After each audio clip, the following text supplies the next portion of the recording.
예수께서 길을 떠나시는데 한 사람이 달려와서 그 앞에 무릎을 꿇고 그에게 물었다. 선하신 선생님, 내가 영원한 생명을 얻으려면 무엇을 해야 합니까? 예수께서 그에게 말씀하셨다. 어찌하여 너는 나를 선하다고 하느냐?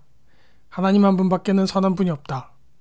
너는 계명을 알고 있을 것이다. 살인하지 말아라, 간음하지 말아라, 도둑질하지 말아라, 거짓으로 증언하지 말아라, 속여서 빼앗지 말아라, 내 부모를 공경하여라 하지 않았느냐? 그가 예수께 말하였다. 선생님, 나는 이 모든 것을 어려서부터 다 지켰습니다. 예수께서 그를 눈여겨보시고 사랑스럽게 여기셨다. 그리고 그에게 말씀하셨다. 너에게는 한 가지 부족한 것이 있다. 가서 네가 가진 것을 다 팔아서 가난한 사람들에게 주어라. 그리하면 네가 하늘에서 보화를 차지하게 될 것이다. 그리고 와서 나를 따르라. 그러나 그는 이 말씀 때문에 울상을 짓고 근심하면서 떠나갔다. 그에게는 재산이 많았기 때문이다.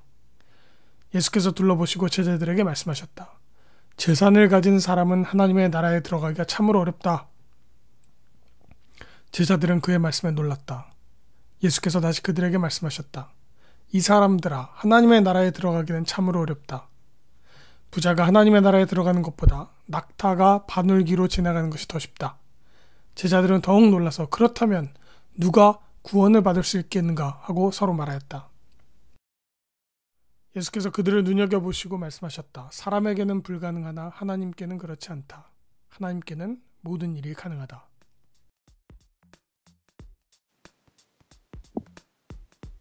부자가 하나님의 나라에 들어가는 것보다 낙타가 바늘귀로 지나가는 것이 더 쉽다.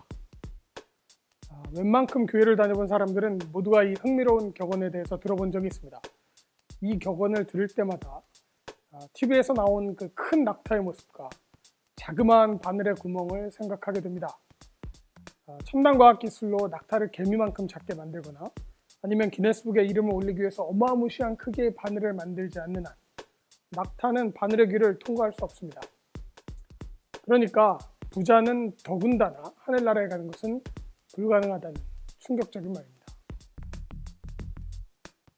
어느 시대나 부자들은 자신들이 이룬 것을 자랑스럽게 생각하고 대부분의 사람들이 부자가 되기를 꿈꿉니다. 우리도 마찬가지고요. 심지어 로또 같은 걸 통해서라도 그런 일이 일어나기를 간절히 바라는 것이 평범한 우리들의 모습입니다. 그런데 하필이면 부자가 하늘나라에 들어가기가 거의 불가능하다니 참 많은 사람들을 실망시킬 만한 말이기도 합니다. 그럼 얼마만큼 부자가 돼야 하늘나라에 가는 게 불가능한 것일까? 그 부의 기준도 오늘 성서에서는 분명하게 말하고 있지 않습니다. 이쯤 되면 이제 이런 말씀이 있다는 것쯤은 저 마음 한켠에 넣어두고 이제 부자를 향하여 열심을 다하는 나의 일상으로 되돌아가게 됩니다. 귀찮아도 한 번만 다시 돌아보도록 합시다. 한 명의 젊은 청년이 있습니다. 경제적으로 풍요로운 집안에서 태어난 것인지 아니면 어려서부터 경영에 특출한 능력이 있어서 시대를 앞선 기법으로 자수성가한 것인지는 모르겠지만 아무튼 제법 부자였던 것 같습니다. 이 청년은 부에만 관심이 있었던 장사치가 아니라 종교와 법, 인문학에도 관심이 많았던 청년입니다. 그가 최근에 가장 꽂힌 것이 있었는데 그게 영원한 생명이었습니다. 아무리 돈이 많더라도 시간이 지나고 난 뒤에 생명이 사그라지는 것을 보면서 어떤 허무함을 느꼈는지 모르겠습니다. 그가 한참 당시에 떠오르고 있던 예수에게 이 질문을 던지고자 마음을 먹습니다. 어떻게 해야 영원한 생명을 받을 수 있습니까? 하지만 예수의 대답은 이 청년을 고통스럽게 했습니다. 네가 가진 모든 것을 다 팔아서 가난한 사람들에게 주고 이제 와서 나를 따르라. 예수님의 대답은 두 가지였습니다. 하나는 재산을 팔아라. 둘은 나를 따르라. 이 청년은 결코 이 해답을 따를 수 없었습니다. 이 두 가지 중에 어느 것이 이 청년을 괴롭혔는지 아니면 두 가지 모두 이 청년에게는 불가능한 것인지는 모르지만 아무튼 이 청년은 예수의 답을 따르지 않고 그것을 떠나버립니다. 이제 시선을 반대로 한번 돌이켜보겠습니다. 예수님의 입장입니다. 한 청년이 와서 물었습니다. 영원한 생명을 얻고 싶다. 예수님은 처음에 유대교의 전통 가르침 그대로 법을 잘 지키면 되지 않는가? 라고 말했을 때 이 청년은 그것들은 이미 내가 다 지키고 있고 그것 말고 구원에 더 중요한 무언가가 있지 않느냐? 라고 물었습니다. 예수님 입장에서 보면 허허, 율법의 정신, 야훼를 섬기고 이웃을 사랑하는 것의 진정한 의미를 쫓는 이 청년, 놀라울 정도로 지혜롭습니다. 그를 자세히 지켜보았더니 그의 마음이 진실되고 영원한 생명에 대한 갈망을 가지고 있습니다. 예수님 이 청년이 좋아지기 시작했습니다. 살포시 그를 안아주고 그의 어깨에 손을 올려놓고 말했습니다.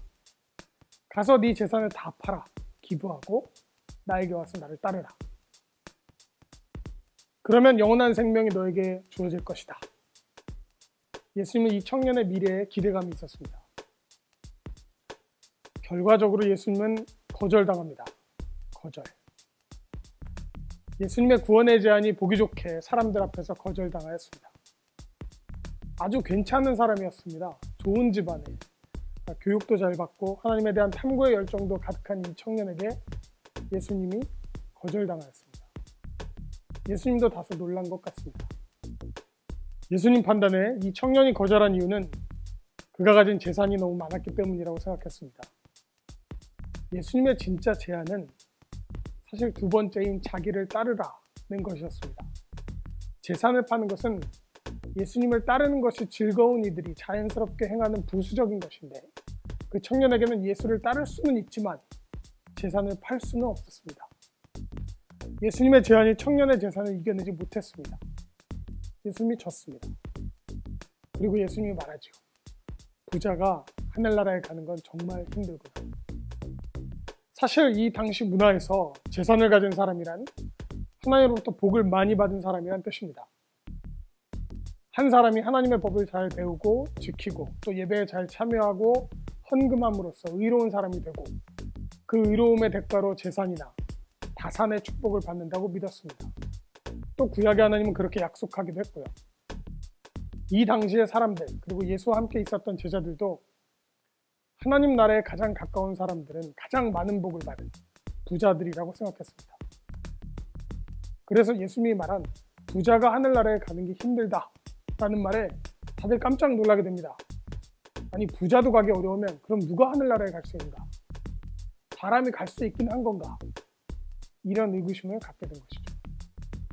예수님이 이 땅에 오신 그 시대는 그 구원의 패러다임이 완전히 변화하는 격동기의 시기입니다.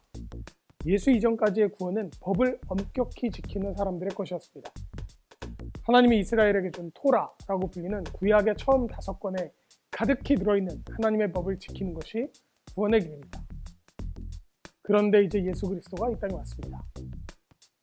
그 법을 준 하나님의 살아있는 정신, 그 법의 뿌리인 하나님의 사랑과 자비가 이 땅에 나타난 겁니다. 살아있는 법입니다. 이제 구원은 법이 아니라 이 예수 그리스도를 따르는 것으로의 대전환이 일어나고 있습니다. 청년의 질문, 그 영원한 생명은 예수를 따르면 되는 것입니다. 그리고 예수가 청년을 구원하고자 한 시도가 좌절되었습니다. 이 청년이 구원의 길을 가지 못한 것은 많은 재산 때문이었습니다. 그 재산은 하나님이 그에게 혹은 그 집안에게 주신 복이었습니다. 하나님으로부터 받은 재산 때문에 이 청년은 예수님의 길을 따르지 못하게 됩니다. 지독히도 불행한 모순입니다. 사람이 이렇습니다. 사람이 이렇게 어렵습니다. 하나님이 주신 것으로 인해서 구원의 길을 선택하지 못할 정도로 구원이 어려운 존재들입니다.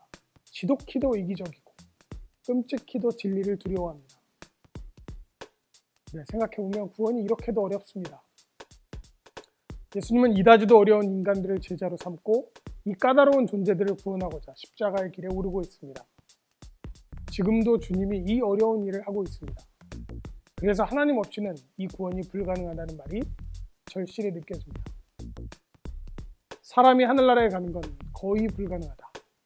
그러나 하나님만이 가능하다. 하나님 안에서 모든 것이 가능하다. 목사로서 성도로서 저 스스로에게 두려움을 주는 주님의 말씀입니다.